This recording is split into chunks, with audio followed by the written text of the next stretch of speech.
হরে কৃষ্ণ। সকলের চরণে জানাই সশ্রদ্ধ প্রণিপাত। আপনাদের সবাইকে জানাই দৈনিক গীতামৃতের সপ্তষষ্ঠী বা ৬৭তম পর্বে সুস্বাগতম, কৃষ্ণপ্রীতি এবং শুভেচ্ছা। দৈনিক গীতামৃতের আজকের এই পর্বে আমি আপনাদের নিকট আলোচনা করব ভগবদ্গীতার দ্বিতীয় অধ্যায়ের ৩১ বা ৩১তম শ্লোক নিয়ে। আপনারা সকলে ধৈর্য ও মনোযোগের সহিত সম্পূর্ণ ভিডিওটি শেষ পর্যন্ত দেখুন এবং শ্লোকের মাহাত্ম্য ও তাৎপর্য হৃদয়ঙ্গম করার প্রচেষ্টা করুন। আমি শুরু করছি, আপনারা সাথেই থাকুন। ওম নমো ভগবতে বাসুদেবায়, ওম নমো ভগবতে বাসুদেবায়, ওম নমো ভগবতে বাসুদেবায়। শ্রীমদ্ ভগবদ্গীতা দ্বিতীয় অধ্যায় সাংখ্য যোগ। তো শ্লোকটি হচ্ছে ভগবান শ্রীকৃষ্ণের।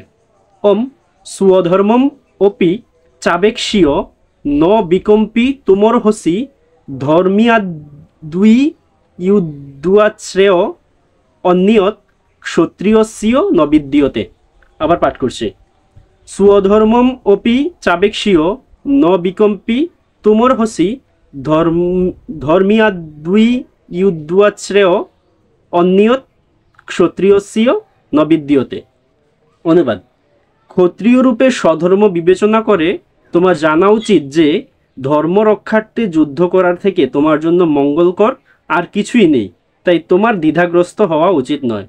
তো এই শ্লোকে ভগবান শ্রীকৃষ্ণ অর্জুনকে বলছেন, ক্ষত্রিয় রূপে, অর্থাৎ যেহেতু তুমি একজন ক্ষত্রিয় এবং তোমার স্বধর্ম হচ্ছে যুদ্ধ করা, সেই স্বধর্ম বিবেচনা করে তোমার জানা উচিত যে ধর্ম রক্ষার জন্য যুদ্ধ করার থেকে একজন ক্ষত্রিয় রূপে তোমার জন্য মঙ্গলকর বা ভালো কিছু আর নেই।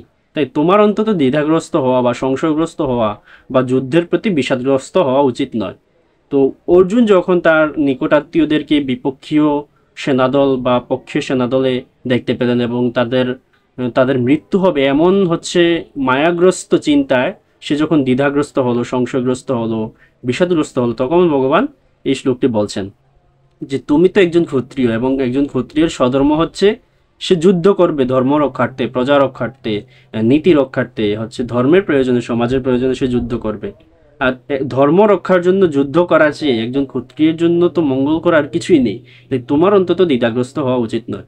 ভগবান তাকে এই শ্লোকটা বললেন এবং তাকে যুদ্ধ করার জন্য উৎসাহিত করছেন। এটা আমরা দেখতে পেলাম। এই শ্লোক সম্বন্ধে শ্রীল প্রভুপাদ কি মন্তব্য করছেন সেই বিষয়টাও আমরা তাৎপর্য থেকে দেখে নিই। চাতুর্বর্ণ বা সামাজিক অনুশাসনের 4টি বর্ণের মধ্যে সুশাসনের জন্য দায়িত্বে থাকা দ্বিতীয় বর্ণটিকে বলা হয় ক্ষত্রিয়। খত কথাটির অর্থ আঘাত। আঘাত বা বিপদ থেকে যে ত্রাণ করে, ত্রায়তে অর্থাৎ ত্রাণ করে, সে ক্ষত্রিয়। ক্ষত্রিয়েরা জঙ্গলে গিয়ে হত্যা করার জন্য প্রশিক্ষিত হয়। ক্ষত্রিয়েরা জঙ্গলে গিয়ে হিংস্র বাঘকে যুদ্ধে আহ্বান করে এবং শুধু তলোয়ার হাতে সেই বাঘের সঙ্গে যুদ্ধ করে তাকে নিধন করে। তারপর সেই বাঘকে পূর্ণ রাষ্ট্রীয় মর্যাদার সঙ্গে সৎকার করা হয়। এই প্রথা আজও জয়পুরের ক্ষত্রিয় রাজাদের মধ্যে প্রচলিত আছে। ক্ষত্রিয়েরা শত্রুকে যুদ্ধে আহ্বান করে তার প্রাণ সংহার করতে প্রশিক্ষিত হয়, কেননা ধর্মের কারণে কখনো কখনো এই প্রথার প্রয়োজন অনিবার্য। তাই ক্ষত্রিয়েরা কখনোই সরাসরিভাবে সন্ন্যাস গ্রহণ করে না। রাজনীতির ক্ষেত্রে অহিংসার পথ অবলম্বন করা কূটনীতি হতে পারে, কিন্তু তা কখনোই নীতিগত পন্থা নয়। স্বধর্ম 2 রকমের। জড়বন্ধন মুক্ত না হওয়া পর্যন্ত জীবকে শাস্ত্রের বিধান অনুযায়ী তার দেহের ধর্ম পালন করতে হয় এবং তার ফলে সে জড়বন্ধন থেকে মুক্ত হয়।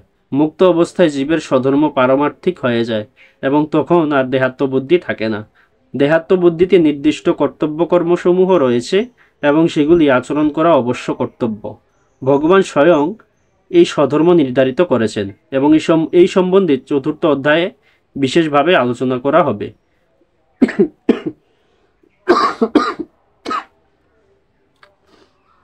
দেহগত স্বধর্মকে বলা হয় বর্ণাশ্রম ধর্ম, যা মানুষের পারমার্থিক উন্নতি লাভের সোপান স্বরূপ। বর্ণাশ্রম ধর্ম বা জড় প্রকৃতির নির্দিষ্ট গুণ অনুসারে প্রাপ্ত দেহটির দ্বারা অনুষ্ঠিত বিশেষ কর্তব্যকর্মের স্তর থেকে মানব সভ্যতা শুরু হয়। প্রতিটি ক্ষেত্রে উচ্চ কর্তৃপক্ষের নির্দেশ অনুসারে সেই সমস্ত কর্তব্যকর্ম সম্পাদন করার ফলে মানুষ ক্রমান্বয়ে উচ্চ থেকে উচ্চতর জীবনপ্রাপ্ত হয়। তো আজ এই পর্যন্তই। এই শ্লোক পাঠে, উচ্চারণে, অনুবাদ প্রকাশে তাৎপর্য বিশ্লেষণে কিংবা মন্তব্য প্রদর্শনে কোনো রকম ভুল ত্রুটি হয়ে থাকলে বা কোনো কিছু বাদ পড়ে গেলে বা অভাব থেকে থাকলে আপনারা সেটা ক্ষমাসুন্দর দৃষ্টিতে দেখবেন। আপনাদের সহিত দেখা হচ্ছে পরবর্তী পর্বে, পরবর্তী দিবসে, পরবর্তী ভিডিওতে, পরবর্তী শ্লোকের পর্যালোচনায়। ততক্ষণ আপনারা সকলে ভালো থাকুন, সুস্থ থাকুন, ভজন কুশলে থাকুন এবং আমাদের সাথেই থাকুন। হরে কৃষ্ণ।